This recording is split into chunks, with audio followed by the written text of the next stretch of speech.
मेरा नाम आलोक मिश्रा है। मैं जामिया मिलिया इस्लामिया में 2021-22 बैच में टीवी जर्नलिज़्म का छात्र हूँ। मैंने अपनी ग्रेजुएशन की पढ़ाई बनारस हिंदू यूनिवर्सिटी से आर्कियोलॉजी में की है और फ़िलहाल इस समय मैं जामिया मिलिया इस्लामिया में टीवी जर्नलिज़्म का स्टूडेंट हूँ।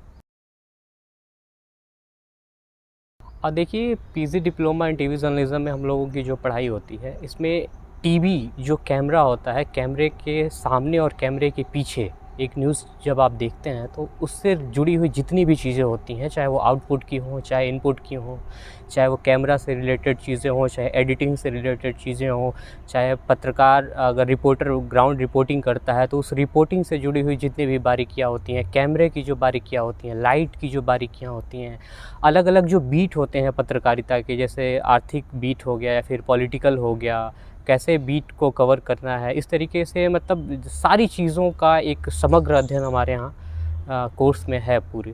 और साथ ही साथ ऐसा नहीं है कि टीवी की पढ़ाई होती है तो पत्रकारिता, प्रिंट पत्रकारिता की भी पढ़ाई नहीं होती है।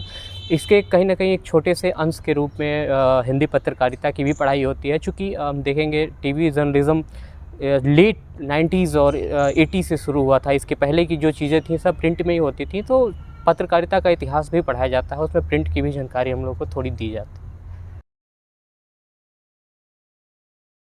क्लास में प्रैक्टिकल की बात आप अगर कर रही हैं, पढ़ाई के साथ साथ प्रैक्टिकल की बात करेंगी तो रिपोर्टिंग कराई जाती है हम लोगों से। एक्चुअल जो रिपोर्टिंग होती है वो कराई जाती है, एंकरिंग की प्रैक्टिस कराई जाती है, कैमरे को कैसे हैंडल किया जाता है इसकी पढ़ाई, ये चीज़ बताई जाती है। साथ साथ जो कैमरा के साथ साथ एडिटिंग भी पढ़ाई जाती है यहाँ पे, और पैकेज रन डाउन, न्यूज़ कैसे लिखा जाता है, पूरी फॉर्मेटिंग उसकी बताई जाती है। और साथ साथ मीडिया से जुड़ी हुई जितनी भी एथिक्स की चीज़ें हैं, जितने भी लॉ हैं, और मीडिया से जुड़ी हुई जो बारीक शब्दावलियाँ हैं, इनके बारे में भी बताया जाता है ताकि हम लोग पूरी तरीके से टीवी जर्नलिज़्म के लिए छात्र तैयार हो सकें।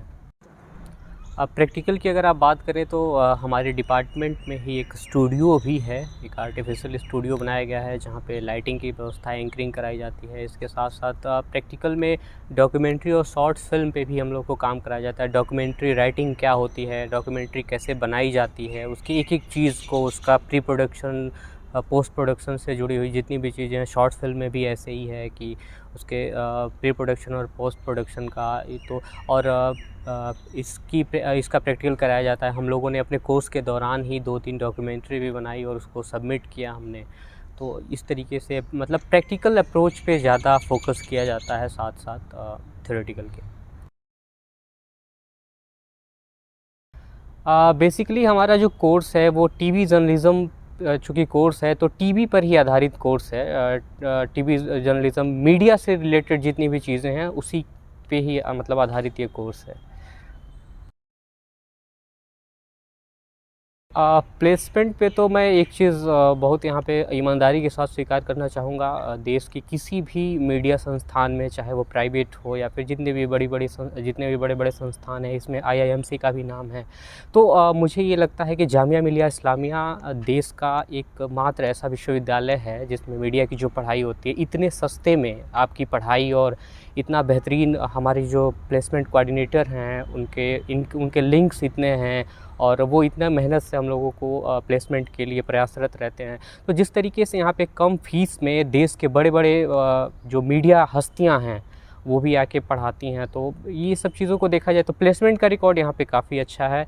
बहुत सारे चैनल आते हैं और हर साल लगभग 70-80% से अधिक बच्चों का कोर्स में पूरा होने के पहले ही प्लेसमेंट हो जाता है। प्लेसमेंट तो हुआ है, मेरा ही प्लेसमेंट हुआ है। सबसे पहले हम 3 लोगों का प्लेसमेंट हुआ था इन शॉर्ट्स में, हम लोग प्लेस हुए हैं। इसके साथ साथ जी न्यूज़ में भी 2 से 3 लोगों का प्लेसमेंट हुआ है। हालांकि अमर उजाला में भी हुआ है 2 लोगों का, और जी में भी 2-3 लोगों ने इंटरव्यू दिया है, अभी फाइनल सिलेक्शन के लिए नाम आना है। तो इस तरीके से बाकी बहुत सारे लोग इंटर्नशिप भी कर रहे हैं बहुत सारे मीडिया हाउसेस में। और अभी तो शुरुआती दौर है ये भी, मतलब अभी कोर्स पूरा नहीं हुआ है, 2 से 3 महीने का कोर्स है अभी। और चूँकि ये समय होता है यूनिवर्सिटी में जब यूनिवर्सिटी का प्लेसमेंट सेल बहुत सारे मीडिया हाउसेस को बुलाता है इंटरव्यू कंडक्ट। अभी तक तो जो है उसमें सबसे पहले तो इन शॉर्ट्स का हुआ था, उसके बाद अमर उजाला का हुआ था, उसके बाद जी मीडिया का हुआ था, TV9 भारतवर्ष की टीम ने भी अप्रोच किया था। इसके साथ साथ बहुत सारे नवोदित जो यूट्यूब चैनल हैं, जो मीडिया हाउसेस हैं नए नए, जैसे न्यूज़ 24x7 है, JK न्यूज़ है, जो अभी उभरते हुए जो न्यूज़ चैनल हैं, इनके द्वारा भी अप्रोच किया गया था और कुछ लोग वहाँ भी इंटर्नशिप कर रहे हैं। देखिए, टीवी जर्नलिज़्म में एंट्रेंस के लिए आपको बता दूं कि 40 सीटें ही हैं और ऐसा कोई भी ना सोचे कि बहुत आसानी से हो जाता है यहाँ पे। उसके लिए बेसिकली आपको पढ़ाई करनी ही पड़ेगी। आप ये सोचें कि एक सप्ताह में ऐसे चीज़ें हो जाएंगी, क्लियर तो नहीं हो पाएंगी। एंट्रेंस के लिए बेसिकली ये है कि अगर आप हिंदी, चूँकि यहाँ हिंदी जर्नलिज़्म का ही कोर्स है, तो हिंदी से जुड़े हुए कुछ अच्छे अखबार हैं, उसमें जनसत्ता है, दैनिक भास्कर है, जागरण है, तो इसके संपादकीय पेज को अच्छे से पढ़ा करिए। और साथ साथ हिंदू के एडिटोरियल जो हैं उनको भी, अगर आप अंग्रेज़ी भाषा में सहज हैं तो ठीक है, नहीं तो अगर हिंदी में अगर कहीं मिल जाता है, आजकल तमाम यूट्यूब चैनल पे उसके वीडियोज़ आते हैं, एनालिसिस होती है। तो जो समसामयिक बिंदु हैं, जो समसामयिक मुद्दे हैं, उन पे आपकी एक निष्पक्ष राय होनी चाहिए। वो ऐसा नहीं होना चाहिए कि एक तरफ झुका हुआ हो। एक समग्र आलोचनात्मक राय आप अपनी बनाइए और कोशिश करिए कि हर बिंदु पे आप 100 से लेकर 150 शब्दों में खुद से लिखने की कोशिश करिए। रोज़ किसी न किसी बिंदु पे लिखने की कोशिश करिए, क्योंकि 100 नंबर का पेपर होता है, जिसमें 60 नंबर का आपका सब्जेक्टिव होता है और 40 नंबर का ऑब्जेक्टिव होता है। एक चीज़ और होती है कि सब्जेक्टिव पे तो सभी लोग लिख लेते हैं, ठीक है, ठीक ठाक कमांड रहता है ये सबका। ऑब्जेक्टिव में 40 में जो है कम से कम 30 से अधिक नंबर लाने होते हैं, और उसके लिए आपको मीडिया से जुड़ी हुई जितनी भी चीज़ें हैं, जैसे कि PTI हुई, UTI हुई, या फिर प्रेस ट्रस्ट ऑफ इंडिया हुआ, या फिर PIB हुआ, जितने भी न्यूज़ चैनल हैं देश के बड़े बड़े, उनके फुल फॉर्म अगर पूछा जा सकता है। उनमें प्रसारित किए जाने वाले जो प्रमुख कार्यक्रम हैं, उनकी एंकरिंग, उनकी मेज़बानी कौन करता है, ये पूछा जा सकता है।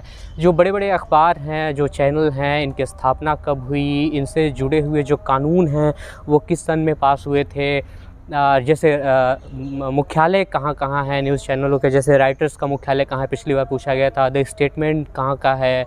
तो इस तरीके से जुड़ी हुई चीज़ें। और एक काम आप और कर सकते हैं कि लूसेंट जो होती है बुक, उसका जो मिसक्लेनियस पार्ट होता है पीछे वाला, उसको आप अच्छे से पढ़ लीजिए। मीडिया से जुड़ी हुई जितने भी संस्थान हैं उनके बारे में एक अच्छे से जानकारी ले लीजिए। और सब्जेक्टिव के लिए तो यही है कि उसका भी सब्जेक्टिव में भी 2 पार्ट होता है, एक तो होता है मीडिया से जुड़ा हुआ और एक होता है समसामयिक मुद्दे से जुड़ा हुआ। तो समसामयिक मुद्दे के लिए आप अखबारात का इस्तेमाल कर सकते हैं, लेकिन जो मीडिया से जुड़ी हुई चीज़ें उसमें आपको कभी कभी हाइपोथेटिकल सिचुएशन दे दिया जाता है। जैसे कि आप एक पत्रकार हैं, जैसे पिछली बार के ही क्वेश्चन में आया था कि आप एक पत्रकार हैं और आपको ट्रंप का इंटरव्यू लेना हो, तो 7 वो संभावित प्रश्न बताइए जो आप पूछेंगे। तो कहने का मतलब ये है कि जब तक आप समसामयिक बिंदुओं पे एक अच्छी समग्र जानकारी नहीं रखेंगे, तब तक आप एक हाइपोथेटिकल सिचुएशन में भी अच्छे क्वेश्चन नहीं बना पाएंगे। तो इसके लिए आप तैयारी उस हिसाब से करिए, एंट्रेंस क्लियर हो जाएगा। बेसिकली पढ़ेंगे तो एंट्रेंस क्लियर हो जाएगा, हल्के में नहीं लेंगे तो।